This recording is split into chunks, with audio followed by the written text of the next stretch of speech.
बिजली निजीकरण को लेकर लगातार बिजली कर्मियों द्वारा विरोध प्रदर्शन किया जा रहा है। करीब 5 महीने बीत चुके हैं और लगातार बिजली कर्मियों द्वारा विरोध प्रदर्शन किया जा रहा है। एक बार फिर से शक्ति भवन के बाहर यहाँ पर आप तस्वीरों में देख सकते हैं, जो विद्युत संघर्ष समिति के बैनर के तले ये विरोध प्रदर्शन किया जा रहा है। यहाँ तमाम जो बिजली कर्मी है यहाँ पर पहुंचे हैं, वो विरोध प्रदर्शन कर रहे हैं। उनकी मांग है कि जो निजीकरण है उसका फैसला वापस किया जाए, जिसको लेकर लगातार वो प्रबंधन से ये मांग कर रहे हैं कि बिजली निजीकरण का जो फैसला है वो वापस लिया जाए। हमारे साथ बात करने के लिए जितेंद्र सिंह गुर्जर जी हैं। सर, लगातार आप लोग 5 महीने से विरोध प्रदर्शन कर रहे हैं, क्या लगता है प्रबंधन आपकी मांगों को मानेगा? देखिए, आप देख रहे हैं कि हम लगातार 5 महीने से शांतिपूर्ण तरीके से, लोकतांत्रिक तरीके से अपनी बात को शासन तक, सरकार तक रख रहे हैं। आज ये स्थिति है कि 5 महीने से जो सबसे बड़ा स्टेक होल्डर है उपभोक्ता, ना तो उपभोक्ता से कोई बात की जा रही है कि निजीकरण हो रहा है बिजली का। आइए, आपकी क्या राय है? कर्मचारी 1 लाख की से ज्यादा की संख्या में कर्मचारी है, ना उनसे कोई बात की जा रही है। मनमाने तरीके से जन विरोधी ये कार्य किया जा रहा है। आप देख रहे हैं कि हमने 9 अप्रैल को विशाल रैली भी की थी। इससे पहले लगातार विरोध सभाएं भी हो रही हैं, पूरी पंचायतें हुई हैं पूरे प्रदेश में इससे पहले। लेकिन अभी तक एक भी बार ना शासन ने, ना सरकार ने संघर्ष समिति को वार्ता के लिए नहीं बुलाया, क्योंकि अपने आप में दुर्भाग्यपूर्ण है। आप देखिए, आज सब लोग यहाँ पे एकदम अनशन पे बैठे हैं और ये 7 दिन तक भूखे प्यासे लोग बैठे रहेंगे यहाँ पर, लेकिन किसी को कोई परवाह नहीं। बिजली एक ऐसी चीज है कि अभी यहाँ पर कोई लग्जरी चीज नहीं है। पूर्वांचल का एरिया जिसको निजीकरण में देने जा रहे हैं, वहां पे आपने देखा है कि इतना गरीब आदमी के 5 किलो अनाज आप बंद कर दें तो बेचारे का घर रोटी पेट भरना टफ हो जाएगा। और आज इस एरिया को आप जो निजीकरण करने के लिए जा रहे हैं, हमने कहा है, माननीय मुख्यमंत्री से भी अनुरोध किया है कि ये निजीकरण जो है ना तो जनहित में, ना कर्मचारी हित में, ना किसान हित में, ना युवा के हित में। आरक्षण समाप्त हो जाएगा, आरक्षण विरोधी है, तो आखिरकार ये किसके लिए किया जा रहा है? कुछ कॉर्पोरेट कामों के लिए, जो कि सही नहीं है। अभी आप देख रहे हैं लगातार कि जीटी नाम के कंसल्टेंट है ग्रांट थॉर्टन, उसको जो है 2 महीने से जब वो पकड़ा गया, पहले तो उसने बताया नहीं कि उसको कोई पेनल्टी लगी है। आपने देखा है कि निजीकरण का जो डॉक्यूमेंट तैयार करेगा वो कंसल्टेंट आया है, जीटी ग्रांट थॉर्टन नाम की कंपनी है, जिसने एफिडेविट दिया था कि पिछले 3 साल में उसमें कोई पेनल्टी नहीं लगी है और हम क्लीन रिकॉर्ड वाली कंपनी है। और आज उसको 2.9 करोड़ का टेंडर भी दे दिया कि निजीकरण करो भैया आप लोग जो है। उसके बाद जब पकड़ा गया कि $40,000 का उसको अमेरिका में पेनल्टी लगी है, उसको सेंसर किया गया है।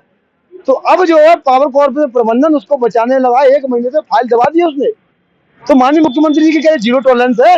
अब भ्रष्टाचार अगर समझ में आ गया, उजागर हो गया धोखाधड़ी, तो उस पर FIR हो, उसकी ब्लैकलिस्ट हो, और जो अधिकारी इसमें बचा रहे हैं उसको, उस पर भी कार्रवाई की जाए। हम चाहते हैं माननीय मुख्यमंत्री जी, आपकी जीरो टॉलरेंस सरकार है भ्रष्टाचार पर, तो इस पर कार्रवाई करिए।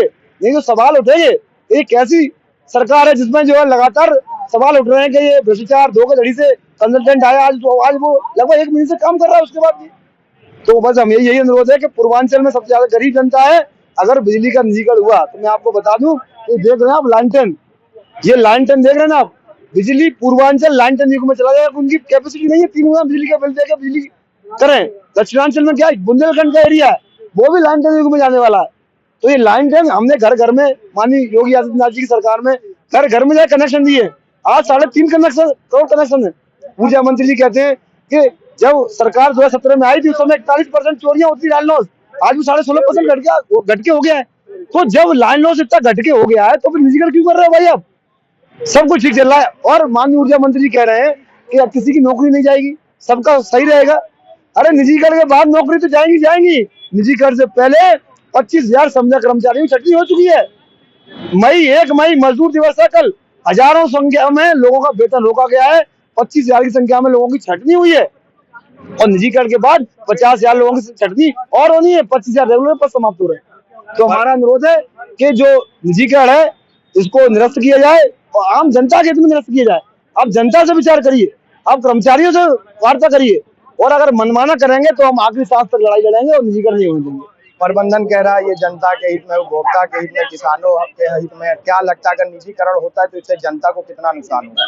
आप देखिए, जो प्रबंधन कह रहा है कि जनता के हित में या किसानों के हित में, आगरा टोरेंट में आपने देखा है प्राइवेट कंपनी है। आज 1 अप्रैल 2023 के बाद मुफ्त बिजली मिल रही है किसानों को, सिंचाई के लिए मुफ्त बिजली है पूरे प्रदेश में। लेकिन आगरा में 16 लाख के बिल है। आप जाके पता करिए, आगरा में टोरेंट के मारे लोग प्रताड़ित है। टोरेंट से 2 किलोवाट का कनेक्शन लेने के लिए 9 लाख रुपए का एस्टीमेट बनता है आगरा में। अगर ना किसी के पास हो टोरेंट का तो मुझसे ले जाए। और यहाँ अगर जो है 100 kV का कनेक्शन, 100 kV का ट्रांसफॉर्मर लगा के 2 किलोवाट का कनेक्शन हो रहा है, शोषण हो रहा है जनता का आगरा में। और माननीय ऊर्जा मंत्री जी और प्रबंधन कह रहा है कि बहुत अच्छी बात है। किसान परेशान है, वो आंदोलन कर रहा है। छोटी दुकान के 2 किलोवाट कनेक्शन 9 लाख का बिल जमा कर रहे हैं लोग, एस्टीमेट जमा कर रहे हैं। एनपीसीएल नोएडा में वहाँ के किसानों को 12 से 14 घंटे बिजली मिल रही है, बिजली भी नहीं मिल रही वहाँ तो LME 1 के जो ग्रामीण जो सटे हुए एरिया हैं वहां पे कहते हैं कि हम 24 घंटे दे रहे हैं, वहां पर भी 18 से ज्यादा घंटे बिजली नहीं मिल रही। तो आखिरकार ये इनकी मनसा खराब है जो है, जनता को बहुत ज्यादा। मुंबई देख लो 17.5 रुपये पर यूनिट की बिजली है या 6.5 रुपये अधिकतम है। तो वो तो जब निजीकरण हो जाएगा तो समझ में आया कितना बड़ा पहाड़ टूटने वाला जनता पे। क्योंकि अगर बिजली के रेट बढ़े तो आप मान के चलिए सारी चीजें बढ़ जाएंगी, क्योंकि हर चीज बिजली से, सारे उद्योग, सारा ट्रैफिक, अब तो इलेक्ट्रिक व्हीकल्स भी आ रहे हैं, सब कुछ जो है बिजली से चलेगा। तो हम चाहते हैं कि ये सार्वजनिक क्षेत्र में रहे और जनता की मूलभूत सुविधाएं बिजली, जैसे आप कहते हैं रोटी कपड़ा मकान, तो आज बिना बिजली के कुछ भी संभव नहीं है। तो बिजली जो है जनहित में होना चाहिए, सार्वजनिक क्षेत्र में रहना चाहिए, ये हम मांग करते सरकार से। आप लोग लगातार विरोध प्रदर्शन कर रहे हैं, क्या लगता है सूबे के मुखिया तक आप लोगों की आवाज पहुंची कि नहीं पहुंची अभी तक? बिल्कुल, माननीय मुख्यमंत्री सबसे ईमानदार मुख्यमंत्री अभी तक उत्तर प्रदेश में सबसे याद है, और मुझे पूरा भरोसा है ये बात उन तक पहुंची होगी जरूर। हम लोग शांतिपूर्वक ध्यानाकर्षण कर रहे हैं और हमें ये भी उम्मीद है कि देर सवेर जो है माननीय मुख्यमंत्री जी बिजली के निजीकरण का प्रस्ताव वापस लेंगे, क्योंकि व्यापक जन पूर्वांचल से ही आते हैं। वो पूर्वांचल एक ऐसा उत्तर प्रदेश का पार्ट जहाँ से प्रधानमंत्री जी भी आते हैं, वहीं से मुख्यमंत्री जी भी वहीं से आते हैं और ऊर्जा मंत्री जी भी वहीं से आते हैं। और आज उसी पूर्वांचल को आप बेच रहे हैं, तो पूर्वांचल की जनता माफ नहीं करेगी। अगर बिजली अगर कहीं प्राइवेट में हो गई तो बहुत बड़ा कुठाराघात होगा पूर्वांचल की जनता पे। तो मुझे अनुरोध, मैं उम्मीद करता हूँ और प्रदेश की जनता के हित में माननीय मुख्यमंत्री निर्णय लेंगे। तो यहाँ पर ये जितेंद्र गुजर है, इनका कहना है कि बिजली निजीकरण से लोगों का सिर्फ घाटा होगा, इससे किसानों का फायदा नहीं होने वाला, ना आम जनता का फायदा होगा, ना उपभोक्ता का फायदा होगा। न्यूज़ 7 हिंदी के लिए मोहम्मद आमिर, लखनऊ।